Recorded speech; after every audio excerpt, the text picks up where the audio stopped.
Donc au niveau des actualités, on commence avec Starknet qui distribuera 5 millions de jetons Stark au premier contributeur de l'écosystème. Donc on parle ici d'une distribution de 0,5% de son supply total, puisque le supply total est compté à 10 milliards de jetons. Donc attendez-vous à un prix unitaire du Stark qui soit inférieur à $1 au lancement. On a eu plus d'infos sur la tokenomique de Starknet d'ailleurs. Donc il faut savoir qu'en grattant un petit peu sur internet, on a toutes les informations qu'il nous faut. Bon, déjà, on a une répartition comme on les aime bien, clin d'œil. C'est-à-dire que moi, j'aime beaucoup Starknet, mais c'est vrai qu'encore une fois, on n'est pas sur un modèle de décentralisation absolue. Ça peut être critiqué, ça va être critiqué. Voilà, donc 17% pour les investisseurs, 33% pour les contributeurs, et Dieu sait qu'il y en a. Et ensuite, on a une grosse moitié qui va être distribuée par la fondation.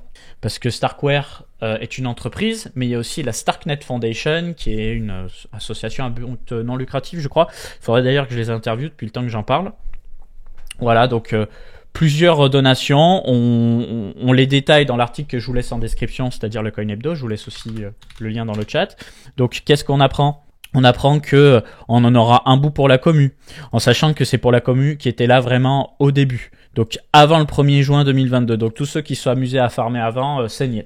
Des remboursements communautaires. Alors ça c'est intéressant. L'idée c'est que s'il y a des gens qui font une rotation d'Ethereum, donc le Layer 1 à Starknet, eh bien Starknet peut s'engager dans certains cas à rembourser cette rotation pour que des écosystèmes qui étaient build sur Solidity le fassent sur Kero. De la subvention, de la réserve stratégique, des dons, donc dons à des ONG, des universités, etc. C'est intéressant pour financer de la recherche. Ça colle bien au personnage d'ailleurs. Les gens qui sont derrière Starkware, c'est des gens qui sont plutôt du monde académique, donc c'est sympa. Et on a 8,1% qui ne sont pas attribués, donc c'est quelque chose qui se fera plus tard. Donc ce qu'il y a d'intéressant dans ces nouvelles, voilà, c'est qu'on a le supply de jetons, on a la répartition des jetons. Pour ce qui est de l'airdrop de 50 millions dont je vous parlais juste avant, eh bien, on a une candidature ouverte jusqu'au 19 novembre. Donc là, ça va vraiment être pour les builders, hein, pas les gros farmers, vraiment les gens qui ont développé. Et on aura un résultat de toutes ces candidatures le 29 décembre, pardon. Donc, il va y avoir une review de la part des équipes pour savoir qui est éligible ou qui ne l'est pas, pour éviter qu'il y ait des gens qui essaient de ramasser la caisse. Et la distribution se fera par la suite. Qu'est-ce qu'on apprend ? On apprend que les jetons ne seront pas tradables avant le 15 avril 2024. Alors, on nous dit pas la date officielle du mainnet, c'est le 15 avril, mais là, on le laisse sous-entendre plus ou moins. Donc, si ça bouge pas, on pourrait voir un jeton Starknet pour le 15 avril 2024. Et si je viens d'y penser maintenant, j'ai pas pensé avant, halving Bitcoin, Coin Academy. Ça m'a l'air d'être relativement timé avec le halving, hein, à quelques jours près. Hein. Donc, peut-être que c'est fait exprès, je ne sais pas. Combien seront libérés le 15 avril ? J'ai pas cette info. Et je pense pas qu'elles soient encore disponibles justement pour ce qui est de la libération des jetons. Par contre, pour les autres jetons que je vous présente juste après, j'ai les infos. Donc bref, voilà pour Starknet. Tous les liens utiles sont dans l'article que je vous ai laissé en description. Ensuite, je vais faire une petite parenthèse sur Valve, qui est l'entreprise derrière Counter-Strike 2, qui est une entreprise qui appartient à Steam. Hein. Ils ont fait une communication pour dire qu'ils n'avaient pas prévu d'intégrer les NFT. Donc ça veut pas dire que ça n'arrivera jamais, mais c'est très probable que ça n'arrivera jamais. C'est une réponse politique. Moi je joue beaucoup à Counter-Strike 2, c'est un jeu que j'adore, c'est un des jeux e-sport les plus joués aujourd'hui, plus d'1 million de joueurs en simultané. Donc c'est quand même un cas très intéressant. Et la réponse, elle est politique pour plusieurs raisons. La première, c'est que la majorité des gamers n'aiment pas les NFT, n'en voient pas l'utilité. Pour le moment, c'est comme ça. Peut-être que ça changera par la suite. En tout cas, le concurrent de Steam, Epic Games, lui... alors attendez, Epic Games Blockchain... Le concurrent Epic Games, lui, il n'a pas attendu. Hein. Les jeux Web3 ne font que se rajouter à leur plateforme. Tous ces jeux-là proposent des jetons différents. Là où Steam choisit de ne pas autoriser les jeux avec jetons. En tout cas, la tokenisation. Ensuite, plein de jeux qui vont sortir d'ailleurs courant novembre, notamment je pense à Phantom Galaxy, Metalcore qui est déjà disponible en Early Access que j'ai testé, qui est franchement bon, Shrapnel pour décembre 2023. Merci Thomas pour le sub.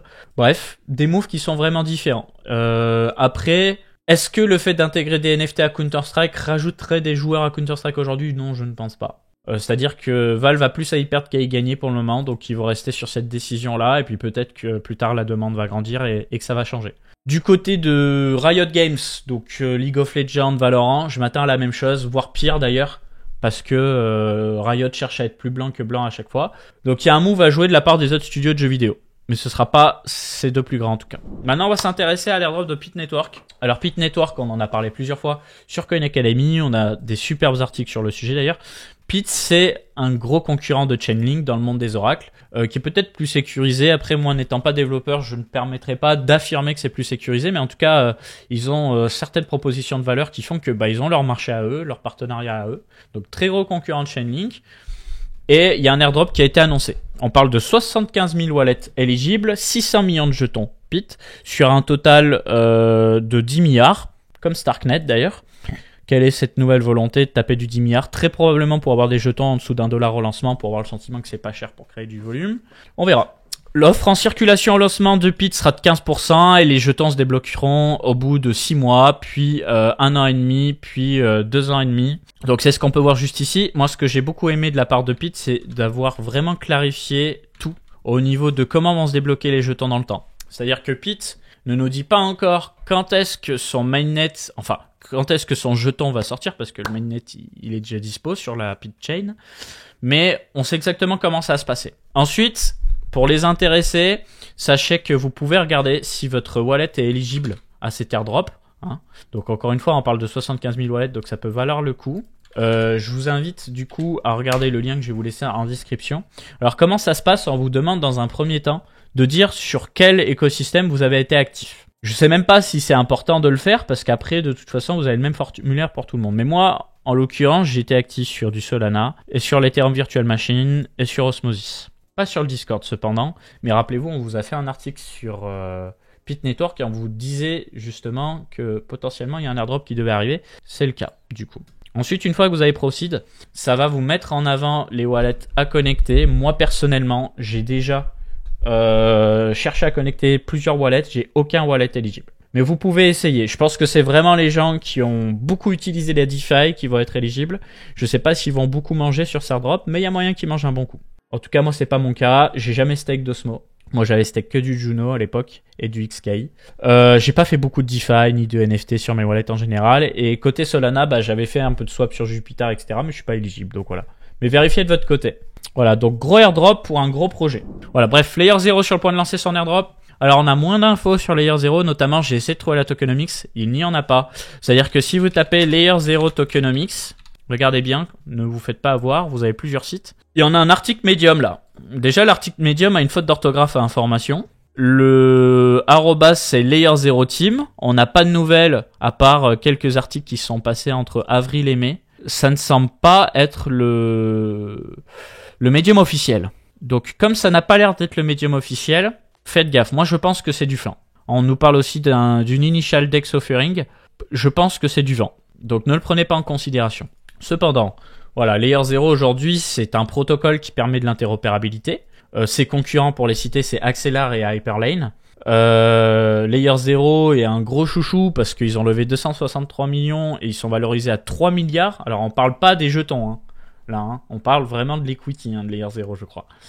Alors après, il y a peut-être des jetons dans le lot, hein. Mais on n'a pas de tokenomics, on ne sait pas exactement comment les jetons vont être répartis. La seule information qu'on a finalement, c'est qu'ils ont pris un certificat SSL pour leur site. Et du coup, on spécule sur le fait qu'il y avoir un airdrop. Et du coup, Hyperliquid, un concurrent de DYDX, qui a un DEX multi-chain, je crois, il propose un produit dérivé où vous pouvez spéculer sur le prix futur du jeton pas ALE0, n'importe quoi, lapsus, Layer 0. Et on voit que ce prix théorique a bien augmenté. Le truc, c'est que là, c'est pareil. Étant donné qu'on ne sait pas quelle est la tokenomics, combien il y aura de jetons, etc., à part des gens extra early qui ont des infos qu'on n'a pas, je suis incapable de vous dire si ça va monter ou si ça va descendre, en fait. Voilà. Faites gaffe à vous faites pas avoir. Ce qu'il y a d'intéressant, c'est que pour le coup, j'étais pas au courant de ce listing de Z0 alors qu'il est là depuis début octobre et que ça s'est accéléré récemment. On a fait un article dédié au sujet de Layer 0 d'ailleurs, qui vous explique comment fonctionne cette technologie. Voilà, donc si vous voulez comparer Layer 0 et Axelar, vous pouvez. On n'a pas fait d'article encore sur Hyperlane parce qu'ils n'ont pas annoncé de jetons. Il y aura probablement un jeton, mais ils n'en ont pas avancé. Par contre, on a une interview sur Coin Academy d'Hyperlane. Je vous la laisserai donc dans la description. pour que vous puissiez la regarder. Pour moi, Hyperlane, du fait que c'est beaucoup plus décentralisé par essence, a plus d'avenir que Layer 0. Pour autant, Layer 0 a un nombre incalculable de partenariats. Je sais pas s'ils mettent en avant les partenariats sur leur site. Si. Mais il y a vraiment du très lourd, quoi. Tous les plus gros invest, tous les plus gros Layer 1, il y a tout le monde, quoi. Donc ils ont vraiment levé comme des porcs et forcément, c'est pas pour rien. Hein, c'est qu'ils ont l'intention de faire du lourd. Et je pense qu'ils se dépêchent potentiellement de faire leur airdrop aussi, parce que là ça bouge tellement sur le marché qu'ils ont pas envie de se faire voler la vedette. Ensuite on a OpenSea qui licencie 50% de son personnel, donc on nous parle d'un OpenSea 2.0 pour la célèbre marketplace de NFT. Et voilà, ils avaient déjà supprimé 20% de leur effectif en juillet 2022, là ils en redégagent 50%, mais bon, les employés qui se font sortir ont un joli package avec 4 mois de salaire et d'autres avantages histoire de pas se retrouver à poil. C'est juste qu'ils limitent les dépenses un maximum le temps que le marché des NFT reprenne en volume et qu'on puisse y voir plus clair. Toujours dans le marché des NFT, on a Yuga Labs et Magic Eden, donc qui s'unissent pour lancer une marketplace NFT axée sur les droits des créateurs. Qu'est-ce que ça veut dire? Yuga Labs, c'est l'entreprise qui est derrière les Bored Ape Yacht Club, qui ont racheté la propriété intellectuelle des CryptoPunks, notamment. Ils ont lancé un métaverse qui est pas encore ouvert au grand public, mais qui risque d'être assez violent. Magic Eden, de son côté, c'est devenu très rapidement la marketplace NFT numéro 1 sur Solana. Ils ont écrasé absolument tout le monde, probablement avec des petites astuces type wash trading et tout, mais bon, c'est le jeu. Et aujourd'hui, ils sont multi-chain Magic Eden parce qu'ils font, on va aller sur leur site, ils font Solana, Polygon et Ethereum. Et justement, la problématique qui s'est imposée pendant ce bear market, c'est qu'il y a beaucoup de marketplaces qui ont cherché à sacrifier les fees pour les créateurs.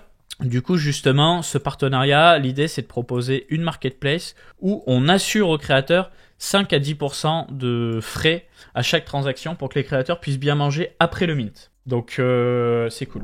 Ensuite, au niveau des actualités, on a AAV qui a suspendu ses opérations. Donc apparemment, c'est tout frais, hein, cette information. Il y a eu un bug. Ce bug a été remonté par quelqu'un de l'extérieur. Donc dès qu'ils ont appris le bug, hop, ils ont bloqué pour que personne ne perde son argent. Là, ils sont en train de tester le bug.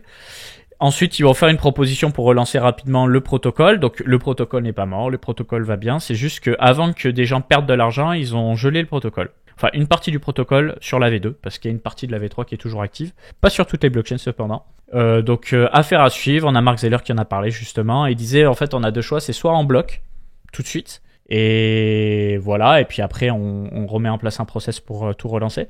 Soit en fait on laisse le truc se faire, mais potentiellement il y a plein de gens qui vont exploiter la faille, il y a plein de gens qui vont perdre des sous. Donc ils ont choisi de bloquer. C'est un choix et perso je le respecte. On va parler de l'airdrop Jupiter. Jupiter, pour le moment, on n'a pas d'infos sur la tokenomics. On sait juste qu'il y a un jeton de gouvernance qui arrive, qu'il y a beaucoup de monde qui a utilisé le projet. Ils ont fait un green paper où ils disent les différentes phases, et il est tout frais hein, celui-là aussi, hein, les différentes phases de l'airdrop. J'ai pas lu en fond et en comble, mais en tout cas il va y avoir plusieurs phases d'airdrop, donc si vous voulez vraiment farmer l'airdrop, bah n'hésitez pas à lire ce green paper, hein, franchement. Ensuite, on a Illuvium qui se reprend au niveau de son jeton, alors c'est très intéressant, hein. Comme d'habitude, vous le savez, les jetons ça fonctionne par paire et par catégorie. On a vu le jeton IMX d'Immutable X qui a bien performé, voilà. Avec un petit 14% aujourd'hui, 37% sur le mois. Immutable X, c'est quoi? Immutable X, c'est un layer 2. C'est même plusieurs layer 2, je crois. Dédié au gaming, donc au NFT, au play to earn, etc. À la base, ils ont fait leur propre layer 2 basé sur Ethereum. Et je crois qu'ils ont fait un second layer 2 basé sur la technologie de Polygon. Histoire de ne manquer de rien et de proposer plus d'outils aux créateurs. Donc c'est un gros layer pour le gaming et pour le coup Illuvium c'est intéressant parce que c'est un jeton qui n'a fait que fondre. On en a parlé dans plusieurs émissions. Moi de tous les jeux intégrant de la crypto-monnaie, je trouve que Illuvium est de loin le meilleur. Ensuite parenthèse, on a XAI. Donc XAI qui est l'entreprise d'Elon Musk qui va lancer son modèle d'intelligence artificielle pour concurrencer les modèles de ChatGPT. L'idée c'est d'avoir un modèle beaucoup plus sans filtre. C'est-à-dire qu'aujourd'hui, ChatGPT, il fait des réponses assez woke, des réponses qui ne créent pas de débat, en fait, hein, tout simplement. C'est-à-dire que si tu commences à lui poser des questions sur des implications de politique ou autres personnalités dans des sectes, certaines religions, etc., il va te pousser sur le carreau. Hein. L'idée avec cette IA, c'est peut-être d'aller un peu plus dans la nuance, dans les réponses qui sont proposées. Maintenant, on verra. Hein. Ça, c'est la promesse qui est faite. Dans les faits... À mon avis, ce qui va se passer, c'est que ChatGPT, tu vas avoir des réponses de gauche et XAI, tu vas avoir des réponses de droite. Et ensuite, tu vas avoir des modèles multi-AI qui vont synthétiser un peu les réponses des différentes AI pour avoir une synthèse un peu plus, on va dire, neutre. J'ai dit neutre, hein, j'ai pas dit centriste. Et ça va devenir intéressant. Je vous souhaite une excellente journée, une excellente soirée. Puis on se retrouve très vite sur YouTube, bien entendu. Bis tout le monde. Si tu as bien aimé cette vidéo condensée, sache qu'elle est extraite de notre chaîne YouTube Coin Academy. Du coup, si tu veux voir l'interview complète, je te laisse cliquer sur la miniature dans l'outro ou alors tu peux passer tout simplement par le lien dans la description.